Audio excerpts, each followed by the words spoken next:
మా latest videos కోసం మా ఈ తెలుగు న్యూస్ ఛానల్ సబ్స్క్రైబ్ చేసి గంట సింబల్ యాక్టివేట్ చేసుకోండి. శ్రావణ మాసంలో స్త్రీలు ఇరుగింటివారు పొరుగింటివారు అడిగితే ఈ వస్తువులను ఇవ్వకండి. అడుక్కు తింటారు, చేతిలో చిల్లిగవ్వ కూడా మిగలదు, జాగ్రత్త. లక్ష్మీదేవి అనుగ్రహం తగ్గిపోతుంది. ఎన్ని పూజలు చేసినా ఫలితమనేది రాదు. శ్రావణ మాసం అనగానే మనందరికీ ముందుగా గుర్తుకు వచ్చేది పచ్చదనం, పండగ వాతావరణం, అలాగే సిరి సంపదలకు అధిదేవత అయిన శ్రీ మహాలక్ష్మీదేవి. తెలుగు నెలల్లో శ్రావణ మాసానికి ఉన్నంత విశిష్టత మరే మాసానికి ఉండదు అని చెప్పడంలో ఎలాంటి అతిశయోక్తి లేదు. ఈ మాసం సాక్షాత్తు ఆ శ్రీ మహావిష్ణువుకు ఎంతో ప్రీతిపాత్రమైన మాసం. ఆయన వక్షస్థలంపై కొలువై ఉండే మహాలక్ష్మీదేవి అనుగ్రహం కోసం ప్రతి మహిళ ఎంతో భక్తి శ్రద్ధలతో ఎదురుచూసే పుణ్యమాసం ఇది. శ్రావణ మాసం రాగానే ప్రతి ఇల్లు ఒక దేవాలయంలా మారిపోతుంది. ఉదయాన్నే నిద్రలేచి వాకిళ్ళు శుభ్రం చేసుకుని అందమైన ముగ్గులు పెట్టుకుని గడపలకు పసుపు కుంకుమలు రాసి గుమ్మానికి మామిడాకులు తోరణాలు కట్టి పూజా మందిరంలో దీపారాధన చేసి లక్ష్మీదేవి స్తోత్రాలతో ఇల్లంతా ఆధ్యాత్మిక శోభను సంతరించుకునేలా చేసుకుంటారు. ముఖ్యంగా స్త్రీలకు ఈ మాసం అత్యంత పవిత్రమైనది మరియు ముఖ్యమైనది. వరలక్ష్మీ వ్రతం, మంగళగౌరీ వ్రతం, శ్రావణ శుక్రవారాలు, శ్రావణ మంగళవారాలు, ఇలా నెలంతా పూజలు, నోములు, వ్రతాలతో మహిళలు ఈ నెలంతా చాలా నిష్టగా ఉంటారు. తమ మాంగళ్య బలం కలకాలం నిలవాలని, కుటుంబంలో సుఖ సంతోషాలు, సిరి సంపదలు వెల్లివిరియాలని, భర్త పిల్లలు ఆయురారోగ్యాలతో ఉండాలని కోరుకుంటూ ప్రతిరోజు ఎంతో పవిత్రంగా పూజలు, వ్రతాలు ఆచరిస్తారు. ఈ శ్రావణ మాసంలో చేసే చిన్న పూజ అయినా సరే ఎంతో గొప్ప ఫలితాన్ని ఇస్తుందని శాస్త్రాలు చెబుతున్నాయి. లక్ష్మీదేవి ఎంతో ప్రసన్నంగా ఉండే ఈ మాసంలో ఆమెను ఆహ్వానించడానికి ప్రతి ఒక్కరూ తమ శక్తి కొద్దీ ప్రయత్నిస్తారు. అయితే ఈ పవిత్రమైన శ్రావణ మాసంలో ఎంత భక్తి శ్రద్ధలతో పూజలు చేసినా కొన్ని తెలియని పొరపాట్ల వల్ల, కొన్ని వస్తువులను ఇతరులకు ఇవ్వడం వల్ల మన ఇంటికి రావాల్సిన లక్ష్మీదేవి వెనక్కి వెళ్ళిపోతుంది. శ్రావణ మాసంలో స్త్రీలు ఎవరు ఎంత అడిగినా సరే, ఏ పరిస్థితులలో ఉన్నా సరే కొన్ని వస్తువులను మన ఇంటి నుండి బయటకు పంపకూడదు. ముఖ్యంగా బయటి వారికి అప్పుగా కానీ లేదా చేతి బదులుగా కానీ ఉచితంగా కానీ ఈ వస్తువులను పొరపాటున కూడా ఇవ్వకూడదు. అలా కాదు అని ఎవరైనా అడిగారు కదా అని మొహమాటానికి పోయి ఇస్తే లక్ష్మీదేవి మన ఇంటిని వదిలి వారి ఇంటికి వెళ్ళిపోతుంది. మనం చేసే పూజలకు ఎలాంటి ఫలితం దక్కదు సరికదా, ఊహించని కష్టాలు మనల్ని చుట్టుముడతాయి. ఇంట్లోని ధనమంతా నీళ్లలా ఖర్చయిపోతుంది, ఐశ్వర్యం హరించుకుపోతుంది. మనం ఎంత కష్టపడినా డబ్బు నిలవదు, క్రమక్రమంగా అప్పుల పాలైపోతారు. పరిస్థితి ఎంత దారుణంగా మారుతుందంటే చేతిలో చిల్లి గవ్వ కూడా లేక, తినడానికి తిండి లేక, చివరికి అడుక్కునే స్టేజికి వెళ్ళినా అందులో ఆశ్చర్యపోవాల్సిన అవసరం ఏమాత్రం లేదని పెద్దలు చెబుతున్నారు. ఎందుకంటే కొన్ని వస్తువులు సాక్షాత్తు లక్ష్మీ స్వరూపాలు, మరికొన్ని వస్తువులు మన ఇంటి అదృష్టాన్ని, శ్రేయస్సును నియంత్రించేవి. వాటిని ఈ మాసంలో దానం చేసినా, అప్పుగా ఇచ్చినా మన అదృష్టాన్ని మనమే ఇతరులకు చేతులారా రాసిచ్చినట్లు అవుతుంది. అందుకే ముఖ్యంగా ఆడవాళ్లు ఈ విషయాలను తప్పకుండా తెలుసుకోవాలి. ఇంటి ఇల్లాలు చేసే పనుల మీదే ఆ ఇంటి అభివృద్ధి ఆధారపడి ఉంటుంది కాబట్టి ఈ నియమాలను చాలా జాగ్రత్తగా పాటించాలి. మరింతకీ ఈ పవిత్రమైన శ్రావణ మాసంలో ఎవ్వరికీ ఇవ్వకూడని ఆ వస్తువులు ఏమిటి అనే విషయాలను ఈ వీడియోలో మనం చాలా స్పష్టంగా తెలుసుకుందాం. ఫ్రెండ్స్, ఈ విషయాలు తెలుసుకునే ముందు దయచేసి ఈ వీడియోకి ఒక లైక్ కొట్టి మన ఛానల్ని సబ్స్క్రైబ్ చేసుకోండి. అలాగే కామెంట్ సెక్షన్లో ఓం శ్రీ మహాలక్ష్మీదేవ్యై నమః అని కామెంట్ పెట్టండి. ఇక వీడియోలోకి వస్తే, శ్రావణ మాసంలో స్త్రీలు కొన్ని తప్పులు పొరపాటును కూడా చేయకూడదు. ఈ నెలలో ఆడవారు ఎంతో నిష్టగా ఉంటారు కాబట్టి నెలసరి అంటే ఋతుక్రమంలో ఉన్న ఆడవారు పొరపాటును కూడా పూజలు చేయకూడదు. ఆ సమయంలో గుళ్ళకి వెళ్ళడం కానీ, వాయినాలు తీసుకోవడం కానీ, దేవుడి పటాలను తాకడం కానీ చేయకూడదు. అలాగే ఈ నెల రోజుల పాటు ఆహార నియమాలు కూడా చాలా ముఖ్యం. ముఖ్యంగా శ్రావణ మాసంలో పొట్లకాయ, తోటకూర పొరపాటున కూడా తినకూడదు అని మన శాస్త్రాలు చెబుతున్నాయి. ఇవి తినడం వల్ల ఆధ్యాత్మిక శక్తి తగ్గుతుంది, వ్రతదీక్షకు ఆటంకం కలుగుతుంది. ఈ నెల్లాళ్ళు మాంసాహారం, మద్యం లాంటివి కూడా పూర్తిగా మానేయాలి.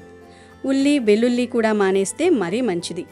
ఇంటిని ఎప్పుడూ చాలా నీట్గా పరిశుభ్రంగా ఉంచుకోవాలి. ఎక్కడైతే పరిశుభ్రత ఉంటుందో, ఎక్కడైతే దుమ్ము ధూళి లేకుండా ఉంటుందో అక్కడే లక్ష్మీదేవి స్థిరంగా నివాసం ఉంటుంది.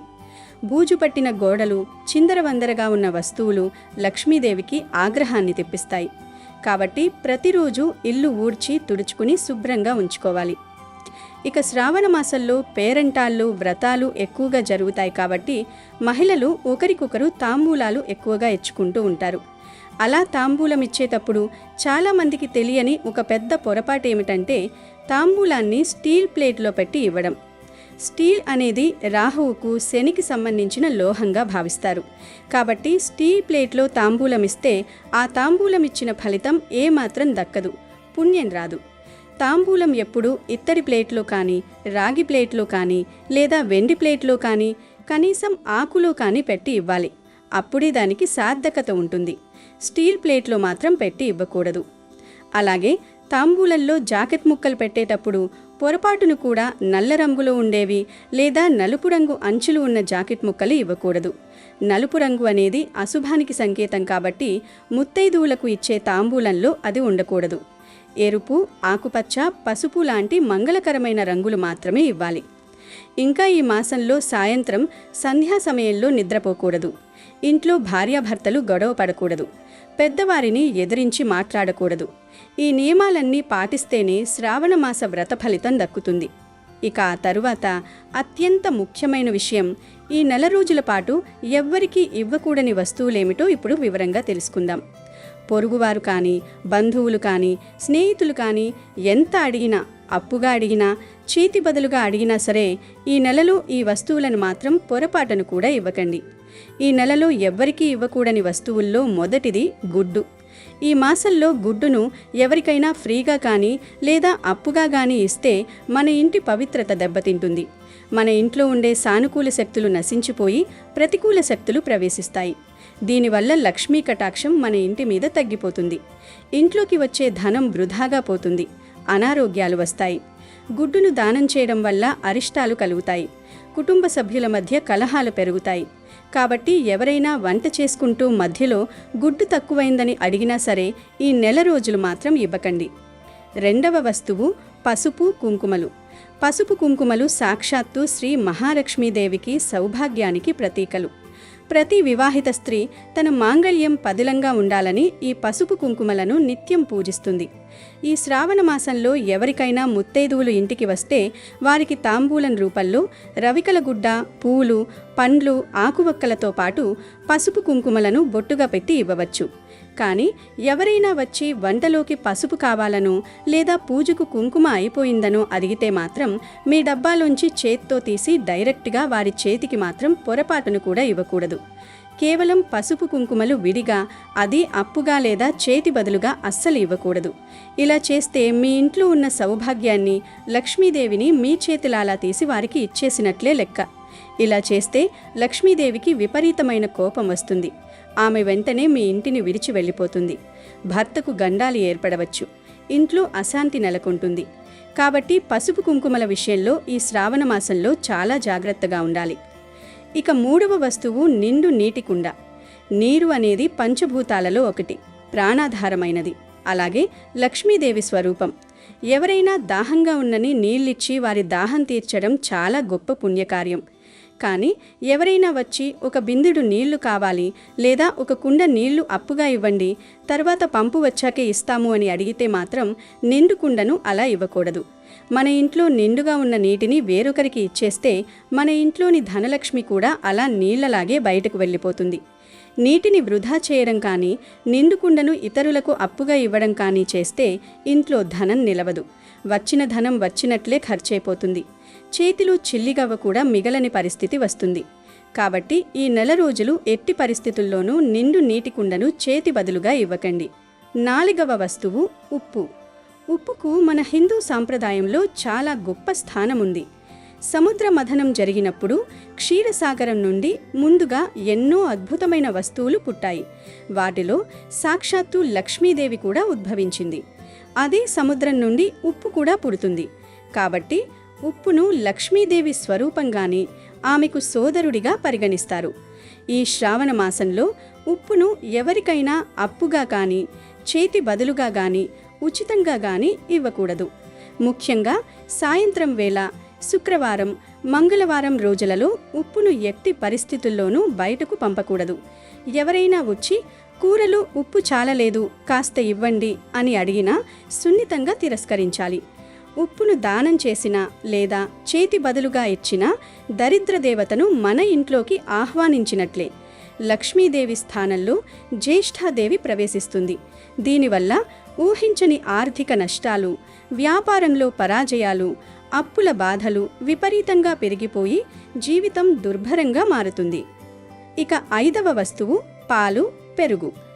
పాలు మరియు పెరుగు తెలుపు రంగులో ఉండే స్వచ్ఛమైన పదార్థాలు.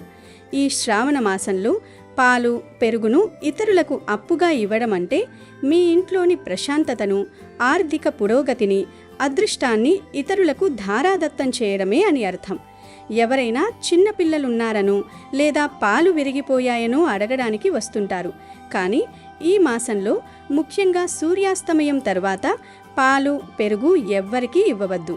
కాదని ఇవ్వడం వల్ల కుటుంబంలో అనారోగ్య సమస్యలు తలెత్తుతాయి. భార్యాభర్తల మధ్య మనస్పర్ధలు వస్తాయి. ఆర్థికంగా చాలా ఇబ్బందులు పడాల్సి వస్తుంది. ఎవరైనా అడిగితే వారికి పాలు ఇచ్చే బదులు కొంత డబ్బు ఇచ్చి కొనుక్కోమని చెప్పడం ఉత్తమం. కానీ మన ఇంట్లో కాచిన పాలు లేదా తోడు పెట్టిన పెరుగును తీసి ఇవ్వకూడదు. ఇక 6వ వస్తువు పదునైన వస్తువులు. కత్తులు, కత్తెరలు, సూదులు, మేకులు లాంటి పదునైన వస్తువులు సంబంధాలను కత్తిరించే, తెంచే లక్షణాన్ని కలిగి ఉంటాయి. శ్రావణ మాసంలో ఇలాంటి పదునైన వస్తువులను ఇరుగు పొరుగు వారికి అప్పుగా ఇవ్వడం కానీ, బహుమతిగా ఇవ్వడం కానీ అస్సలు చేయకూడదు. వీటిని ఇతరులకు ఇవ్వడం వల్ల మీ కుటుంబంలో కలహాలు, గొడవలు ప్రారంభమవుతాయి. బంధువులతో, స్నేహితులతో శత్రుత్వం ఏర్పడుతుంది. అంతేకాకుండా పదునైన వస్తువులు ఇవ్వడం వల్ల లక్ష్మీ కటాక్షం పూర్తిగా తగ్గిపోయి శని ప్రభావం మీపై పడుతుంది. ఇంట్లో నెగిటివ్ ఎనర్జీ అంటే ప్రతికూల శక్తి ప్రవేశించి చేసే పనుల్లో ఎప్పుడూ ఆటంకాలు ఎదురవుతాయి. ప్రశాంతంగా ఉండే కుటుంబంలో అకారణంగా చిచ్చులు రగులుతాయి. కాబట్టి కత్తెర లేదా చాకు అడిగితే మన దగ్గర లేదు అని చెప్పడం లేదా కొనుక్కోమని చెప్పడం మంచిది. కానీ మీ ఇంట్లో వాడే వాటిని వారికి ఇవ్వకండి. ఇక 7వ వస్తువు నూనె. తలకు రాసుకునే కొబ్బరి నూనె అయినా సరే, వంట నూనె అయినా సరే, పూజకు వాడే నూనె అయినా సరే ఈ నెలలో ఎవ్వరికీ ఇవ్వవద్దు. ఈ శ్రావణ మాసంలో నూనెను ఎవరికైనా ఫ్రీగా ఇస్తే లేదా చేతి బదులుగా ఇస్తే లక్ష్మీదేవి అనుగ్రహం పూర్తిగా తగ్గిపోయి శని ప్రభావం మీపై పడుతుంది. శనిదోషం అంటుకుంటే జీవితంలో ఎన్ని కష్టాలొస్తాయో ప్రత్యేకంగా చెప్పనవసరం లేదు. మీకు లేనిపోని కష్టాలు, సమస్యలు, ఆటంకాలు వస్తాయి. ఆర్థిక పరిస్థితి దిగజారిపోయి ఎక్కడ లేని అప్పుల పాలైపోతారు. వ్యాపారాలు చేసేవారికి తీవ్ర నష్టాలు వస్తాయి. ఉద్యోగస్తులకు ఇబ్బందులు కలుగుతాయి. ఇంట్లో అశాంతి రగులుతుంది. కాబట్టి ఎవరైనా వచ్చి నూనె అడిగితే పొరపాటును కూడా ఇవ్వకండి. 8వ వస్తువు శనగపిండి. శ్రావణ మాసంలో ప్రతి ఇంట్లోనూ వడలు, బజ్జీలు లాంటి పిండి వంటలు చేసుకుంటారు. కాబట్టి సహజంగానే పక్కింటి వాళ్ళు శనగపిండి అప్పుగా అడిగే అవకాశం ఉంటుంది. కానీ ఈ నెలలో శనగపిండిని ఎవరికైనా ఇస్తే మీ ఇంట్లోని గురుబలం తగ్గిపోతుంది. దీనివల్ల పిల్లల చదువుల్లో ఆటంకాలు రావడం, ఇంట్లో జరగాల్సిన శుభకార్యాలు వాయిదా పడటం, వివాహ ప్రయత్నాలు విఫలం కావడం లాంటివి జరుగుతాయి. అలాగే ఆర్థిక స్థిరత్వం దెబ్బతిని ఎంత సంపాదించినా అది నిలవకుండా పోతుంది. కాబట్టి శనగపిండిని చేతి బదులుగా అస్సలు ఇవ్వకూడదు. శనగలని ఈ నెలలో దానం ఇవ్వడం చాలా మంచిది. అందుకే ఈ నెలలో వాయినాల్లో శనగలు పెట్టి ఇస్తుంటారు. కానీ శనగపిండిని మాత్రం ఎవ్వరికీ ఇవ్వకూడదు, గుర్తుపెట్టుకోండి. 9వ వస్తువు మిరియాలు. మిరియాలు అనేవి చాలా ఘాటైనవి మరియు ఇవి రాహువు, కేతువు లాంటి ఛాయాగ్రహాలకు ప్రతీకలు. ఇవి తీవ్రమైన శక్తిని కలిగి ఉంటాయి. శ్రావణ మాసంలో మిరియాలను ఇతరులకు అప్పుగా లేదా ఉచితంగా ఇవ్వడం వల్ల మీ జీవితంలోకి ఒక రకమైన చేదు అనుభవాలు వస్తాయి. ఇరుగు పొరుగు వారితో అనవసరమైన వాదనలు, కోర్టు కేసులు, వివాదాలు తలెత్తే అవకాశం ఉంటుంది. అలాగే మిరియాలు ఇవ్వడం వల్ల ఇంట్లో ధననష్టం కలుగుతుంది. అదృష్టం దురదృష్టంగా మారుతుంది. కుటుంబ సభ్యుల మధ్య ప్రేమ, ఆప్యాయతలు తగ్గిపోయి ఒకరిపై ఒకరికి ద్వేషం పెరిగే ప్రమాదం ఉంది. అందుకే మిరియాలను కూడా ఈ పవిత్ర మాసంలో ఎట్టి పరిస్థితుల్లోనూ చేతి బదులుగా ఇవ్వకండి. చూశారు కదా, ఈ శ్రావణ మాసంలో ఎంత భక్తిగా దేవుడిని పూజిస్తామో అంతే జాగ్రత్తగా ఇలాంటి చిన్న చిన్న విషయాలలో నియమాలు పాటించాలి. మనం చేసే చిన్న పొరపాట్లు మన అదృష్టాన్ని దూరం చేసి మనల్ని అప్పుల ఊబిలోకి నెట్టేస్తాయి. చేతిలో చిల్లి గవ్వ కూడా లేకుండా అడుక్కునే పరిస్థితి రాకుండా ఉండాలంటే తప్పక ఈ నియమాలను తూచా తప్పకుండా పాటించండి. ఈ విషయాలను మీ తోటి వారికి, స్నేహితులకు కూడా షేర్ చేసి వారు కూడా ఈ తప్పులు చేయకుండా చూడండి. శ్రావణ మాసం అనేది చాలా గొప్ప మాసం. లక్ష్మీదేవికి ఎంతో ఇష్టమైన మాసం. ఈ మాసంలో ఆలయాలన్నీ భక్తులతో కిటకిటలాడిపోతూ ఉంటాయి. ఈ మాసంలోని శుక్రవారాల్లో, శనివారాల్లో, సోమవారాల్లో, మంగళవారాల్లో చాలామంది భక్తులు టెంపుల్కి వెళ్తూ ఉంటారు. అలా గుడికి వెళ్ళినప్పుడు అక్కడ ఆవులు కనిపిస్తూ ఉంటాయి. అలాగే మన ఇంటి దగ్గర వీధుల్లో కూడా ఆవులు కనిపిస్తూ ఉంటాయి. అలా మీకు గుడి దగ్గర కానీ ఆవు కనిపిస్తే ఆ ఆవుకు ఒక ప్రత్యేకమైన ఆహారం పెట్టండి. అలా పెడితే శ్రీ మహాలక్ష్మీదేవి యొక్క సంపూర్ణ అనుగ్రహం కలుగుతుంది. ఏమీ లేదు, ఈ శ్రావణ మాసంలో మీకు ఆవు కనిపిస్తే ఆ ఆవుకు సొరకాయను కానీ, క్యాబేజీని కానీ, బీరకాయను కానీ తినిపించండి. ఈ మూడిటిల్లో ఏ కూరగాయలను తినిపించినా పర్లేదు. ఆవు కనిపించగానే ఈ పదార్థాలను తినిపించి ఆవు చుట్టూ 3 ప్రదక్షిణలు చేసి ఆవుకు ఒక నమస్కారం చేసుకోండి. ఈ కూరగాయలను అలా తినిపించేయవచ్చు, లేదా వీటికి బెల్లాన్ని కలిపి కూడా తినిపించవచ్చు. ఇలా శ్రావణ మాసంలో ఒక్కసారైనా ఆవుకు ఈ పదార్థాలు తినిపిస్తే మీకు ఉండే దరిద్రాలన్నీ కూడా పోతాయి. విపరీత ధన ఆకర్షణ కలుగుతుంది. లక్ష్మీదేవి అనుగ్రహం కలుగుతుంది. తరతరాలకు తరగని ఐశ్వర్యం వస్తుంది. అంతేకాదు శ్రావణ మాసంలో ఆవుకు రకరకాల ఆహార పదార్థాలను తినిపించటం వలన రకరకాల ఫలితాలు కలుగుతాయి. శ్రావణ మాసంలో అన్నంలో చిటికెడు ఉప్పు, పసుపు కలిపి ఆ అన్నాన్ని గోవుకు ఆహారంగా పెడితే ధన సమస్యలు పోతాయి, అప్పులు తీరిపోతాయి, సంపాదన పెరుగుతుంది. నానబెట్టిన శనగలను శ్రావణ మాసంలో గోవుకు ఆహారంగా పెట్టడం వల్ల మనలో ఆధ్యాత్మిక చింతన ఏర్పడుతుంది. శ్రావణ మాసంలో ఉడికించిన ఆలుగడ్డలను గోవుకు ఆహారంగా పెట్టడం వల్ల నరఘోష పోతుంది. అలాగే శ్రావణ మాసంలో ఆవుకు క్యారెట్ ఆహారంగా పెట్టడం వల్ల వ్యాపార అభివృద్ధి చెందుతుంది. బీట్రూట్, పాలకూరను కలిపి గోవుకు ఆహారంగా పెట్టడం వల్ల ఆరోగ్యము కలుగుతుంది. శ్రావణ మాసంలో గోవుకు దోసకాయను ఆహారంగా పెట్టడం వల్ల శత్రువులు మిత్రులవుతారు. టమాటాను ఆహారంగా పెట్టడం వల్ల వివాహ ప్రాప్తి కలుగుతుంది. శ్రావణ మాసంలో గోవుకు వంకాయను ఆహారంగా పెట్టడం వల్ల సంతాన ప్రాప్తి కలుగుతుంది. శ్రావణ మాసంలో గోవుకు అరటి పండ్లు ఆహారంగా పెట్టడం వల్ల ఉన్నత పదవులు కలుగుతాయి. శ్రావణ మాసంలో బెండకాయను పెట్టడం వల్ల మనోధైర్యం కలుగుతుంది. దొండకాయను శ్రావణ మాసంలో గోవుకు పెట్టడం వల్ల మనోవ్యాధి తొలగిపోతుంది. ఇలా శ్రావణ మాసంలో మీకు ఎప్పుడు గోవు కనిపించినా వాటిల్లో నుండి ఏదో ఒక ఆహారం పెట్టండి. అలా పెట్టడం వలన మీ తలరాత మారిపోతుంది. గోవు లక్ష్మీ స్వరూపం కనుక గోవుకు ఈ ఆహారం పెడితే లక్ష్మీదేవి చాలా సంతోషిస్తుంది. మీరు చేసే పూజలకు కూడా ఎక్కువ ఫలితాలు వస్తాయి. తరతరాలకు తరగని ఐశ్వర్యం వస్తుంది. కనుక మీరు కూడా శ్రావణ మాసంలో గోవు కనిపిస్తే ఇలా చేసి శుభ ఫలితాలను పొందండి. అమెజాన్లో బెస్ట్ డిస్కౌంట్స్ కోసం వీడియో డిస్క్రిప్షన్లో లింకు ఉంది, చూడండి. అలాగే మా టెలిగ్రామ్ ఛానల్ సబ్స్క్రైబ్ చేసుకోండి.